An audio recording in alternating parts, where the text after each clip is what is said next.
Hi guys, good afternoon. Ano na po dito guys, alauna 55 na po. Ay, napakainit guys. Sobrang init. Summer na po talaga dito sa amin. Papasok na si Inday. Sobrang init. Buti na lang malapit na lang ang bahay namin.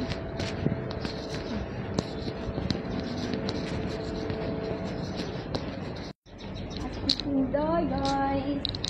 Good afternoon. Magandang buhay sa ating lahat.